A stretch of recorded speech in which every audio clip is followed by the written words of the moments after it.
we've started new chapter. It's not even chapter, it's a section, new section.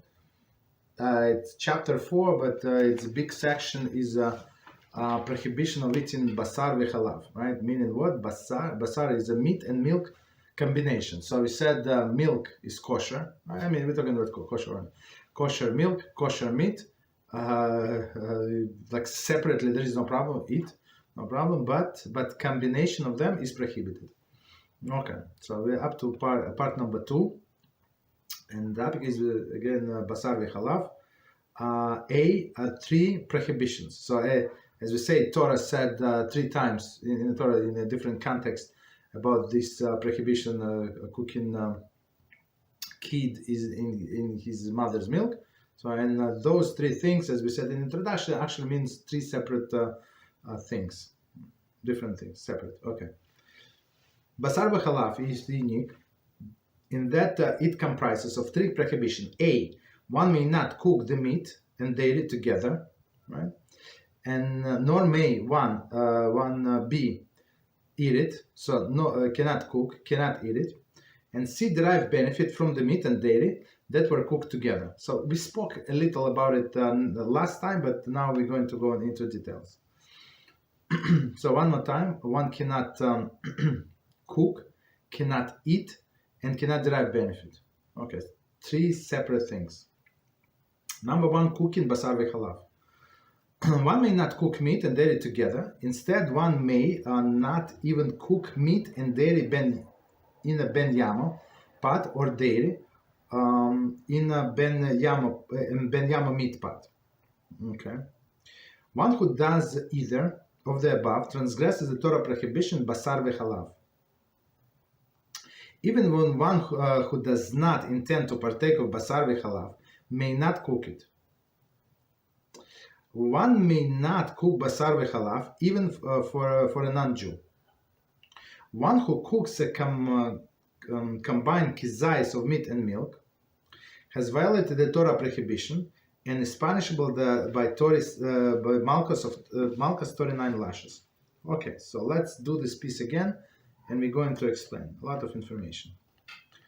So it says one more time, one may not cook the meat and dairy together. Okay, period. And cooking, as we described before, it's when substance, at least one of them or 2 of them, above the temperature of Yatzel Dasbo. So like Yatzel Dasbo when the hands recoil. So then it's going to cook. Okay. So technically, we said if you put cold cheese on salami, so nothing is going to happen, right? It's not cooking. Okay, it's different prohibition. Indeed, one may not even cook meat or dairy and cook meat in a dairy ben yamo pot or dairy in dairy in ben yamo meat pot. So ben yamo, just to remind us, is a utensil, a pot in that for example ben yamo meat pot is a pot that was used for cooking meat in the past 24 hours. So of course it's clean, right? Not clean. It's needless to say, but it is clean. But so if it was used for meat, right, and now somebody wants to eat like cook milk in there, so it's a Torah prohibition. Okay. So just to remind us, and opposite is also true. If in a dairy pot somebody cooks meat. So just to remind us what we were saying before, not the last class, the one before that, we were talking about different topic. It was we were talking about cooking pareve food, like pasta or something, potatoes in a milk, in a binyama milk or in a binyama dairy or meat pot. So that's a different story. But here we would okay. So it was like under some conditions it was permitted, but here it's for sure it's prohibited. One who does either of the above transgresses the Torah prohibition basar v'chalav. So it's not rabbinical. It's a Torah prohibition. So again, he cooked meat in a dairy pot. that was used in the past 24 hours. Even one who does not intend to partake of basar v'chalav may not cook it. Okay, so meaning that you cannot cook for somebody else who is allowed to eat it. Okay, one may not cook basar v'chalav even for a non-Jew. Okay, so even for a non-Jew. Okay, even for a non-Jew, there is no problem. There is no problem. So I would say that what would be the example? I don't know, when somebody, maybe a nurse or something, right? And need to warm up food for a patient, let's say, and there is a certain patient is not Jew, so would not be allowed to warm up, like cook, like warm up in a microwave. Microwave for sure it's going to cook. Okay, and same issue we would see for animals. So if somebody have dogs or cats, so we're not allowed to give them basar v'chalav. Okay, because why? Because you derive benefit. Continue. One who cooks combined kizayis of meat and milk has violated the Torah prohibition, punishable by malchus. Okay, so of course since we're talking about food, right, the minimum amount for transgression is kizayis. So kizayis, we said, is approximately 1 ounce. In grams, it's approximately 28 grams. Right, so only combined, it does not have to be 50-50, like a combined amount is kizayis, so that's already prohibition. And just to remind us about this 39 lashes, Torah prescribes, of course there are exceptions, but the general rule, we're talking about the general rule, for if somebody violates negative commandments by action, so a person gets 39 lashes. Of course, it's not always 39. It could be 39 or less. Depends on the health of the person, but that's the punishment. Okay. Continue. So it's like some kind of examples of the cooking prohibition. Here we go. A Jew employed as a chef in a non-Jewish establishment must be careful not to cook meat and dairy together, nor cook meat in a ben yama dairy pot, or the reverse. I'm not sure how is it possible not to cook. I mean, unless I don't know where he's working. Maybe it's a dairy place. I'm not sure if there are not dairy only non-Jewish place. I don't know. Maybe I don't know. But because if they sell meat, for sure, they have many of them would cook meat and milk together, for sure. Okay. Okay. So a Jew cannot be a chef. I mean, if he is employed, I'm not sure why would he be employed in a non-Jewish establishment. So he must be very careful. I guess my guess, maybe if he's like a cafe and he's like I don't know, a baker or something, like he bakes cookies or pastries, and there is no meat. So I would say there is no problem. Even if they use non-kosher milk and not kosher butter, there is no problem. Okay. Okay. And then he has to be careful not to cook meat and dairy together, or cook meat in a ben yama dairy pot, or the reverse. The way I understand, I have a cousin that works as a cook. I've been working as a cook for many years, different restaurants in Israel.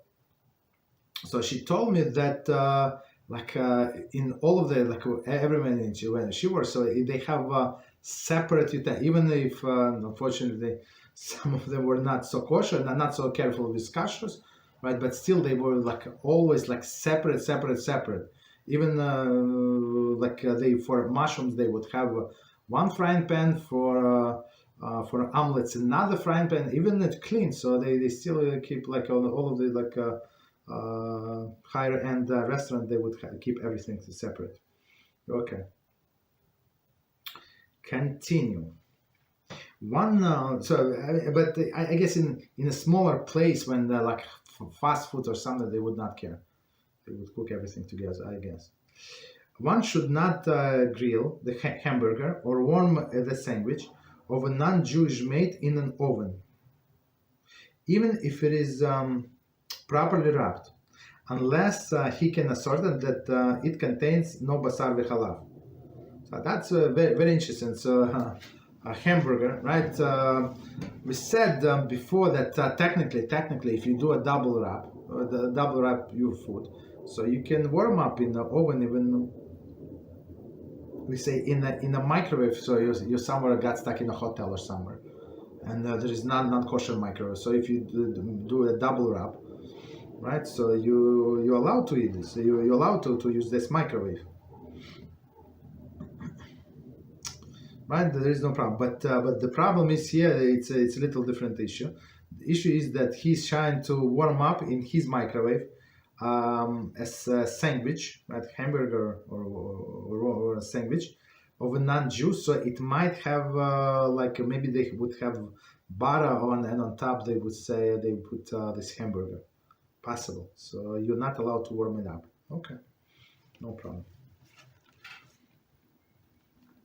Next example. One may not even tell a non-Jew to cook basar v'chalav. See the footnote. So we're going to check the footnote. Thus, one may not give one's household help a hamburger patty and a piece of cheese and say, make yourself cheeseburger. Okay, I'm not sure what somebody would do that, but this lady is going to use his utensils. I'm not sure why he said that, but let's see. Okay, so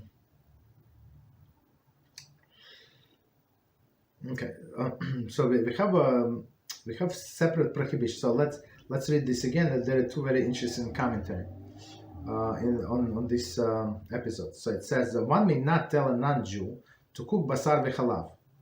Okay, so even for themselves, right? Even if you're in their house, right?